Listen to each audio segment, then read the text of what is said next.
Here we have our data set for this week's analysis of factor analysis. So once you open the data set, you can confirm your variables to make sure everything looks how it's supposed to. So remember that in this case, we're looking at what are the various environmentally related behaviors of a hotel that are important decision points for guests to potentially stay at Green Star hotels. So they've listed 27 in total, from D1 to D27, and they range from things like, I think many forms of pollution have risen to a dangerous level. I think some species are under the threat of extinction. We'll go down. I buy environmentally friendly products whenever possible. I think it is important to make donations to environmental organizations. So all of these items relate to the environment, but the question they have is, are there any ways that these items can be categorized? Can they be grouped together into dimensions or factors that help explain all 27 of these things, but with fewer constructs? And so that is the point of a factor analysis. So you would say the null hypothesis in this case is that they cannot be sorted into X number of categories. And the alternate is they can be sorted into X number of categories. So in this case, we looked at the case study information, and they felt that there were sort of three broad areas of consideration. So let me find those here. So the three broad areas that they wanted to test were related to environmental sensitivity, environmental attitudes, and environmental behaviors. So we want to know, does our analysis fit with those three potential factors?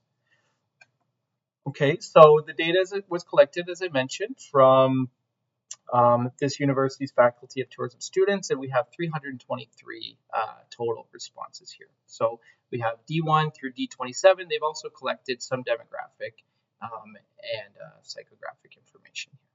Okay, so let's start. So the first step of a factor analysis is actually a reliability analysis, and the reason is you can't check your data, or you have to check your data to make sure it's reliable before you can do a factor analysis from that. So just like we learned in the previous video, we go analyze, scale, reliability analysis. We'll bring in our 27 scale variables, right? Because we can't do a factor analysis with non-interval or non-ratio data. It has to be interval or ratio. So here's our 27 items. We'll go to statistics. We'll choose the same information we did in the previous video, item, scale, correlations. It's also useful to collect this item here. It's called scale if item deleted. And I'll explain why this is useful, specifically when we're doing a factor analysis. We'll hit OK, continue, and then make sure this is set to alpha, and we'll hit OK. And here's our output. So we have 323 valid, no missing, which is great. Our Cronbach's alpha, is, based on standardized items, is reported at 0.939. So this is very reliable. It's a very high figure that you can get for your reliability of your data, essentially saying that this data is appropriate for factor analysis.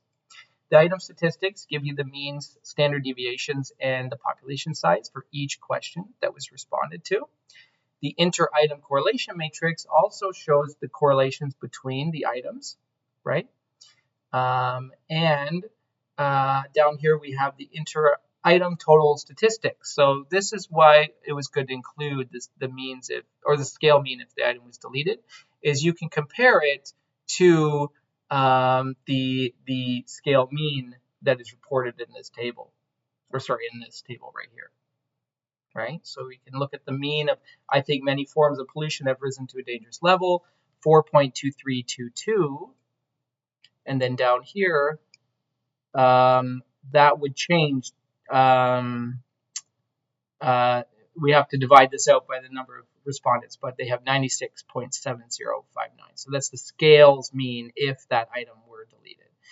So it's useful information to compare the means on the data before you analyze it. Okay, so now we're actually going to go in and do our factor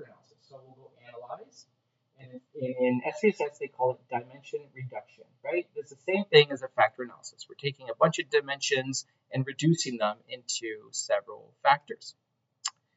We'll move our items over to the variables box, all 27, and there's a number of selections we need to make before we run the analysis. So we'll start with descriptives. We want both the univariate descriptives and the initial solution.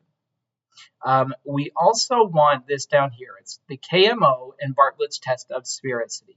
The KMO is very similar to the reliability analysis. It tells you how adequate your data is for analysis. So if your KMO is below 0.6, sometimes 0.5 with very exploratory research, and your Bartlett's test of sphericity is not significant at the 0.05 level of significance, you would not be able to conduct a factor analysis on the data. So it's important to choose that and look at the results of that output in SPSS. Okay, we'll hit continue. Next, we go to extraction.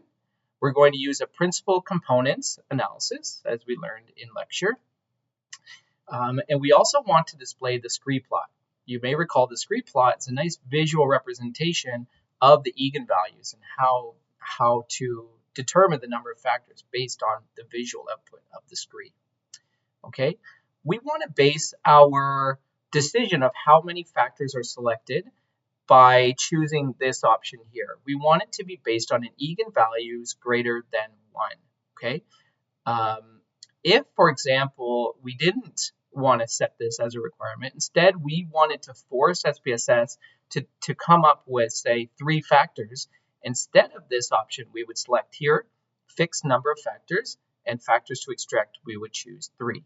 But in this case, we are exploring the data where we believe there might be 3, but we're not sure. So we actually base it on eigenvalues, and we will let SPSS tell us whether it thinks that 3 is appropriate, or are there potentially 4 or more factors.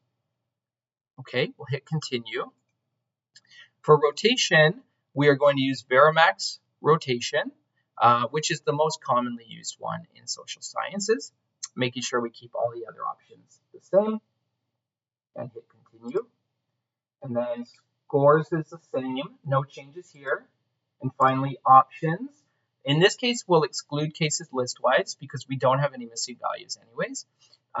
We want to sort our results by size. That will give us a nice, good-looking output that we can compare and see which factors are the most, which items load best into their factors.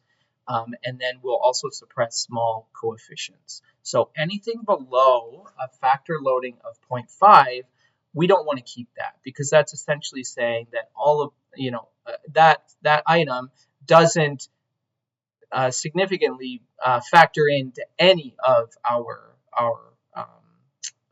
factors. So we don't want it, doesn't significantly load into any of our factors. So then we use the absolute value 0.5. Anything below that will just be removed from the analysis. All right, press continue. And once you're ready, you'll hit OK. And then in the next video, I will show you how to analyze the output here.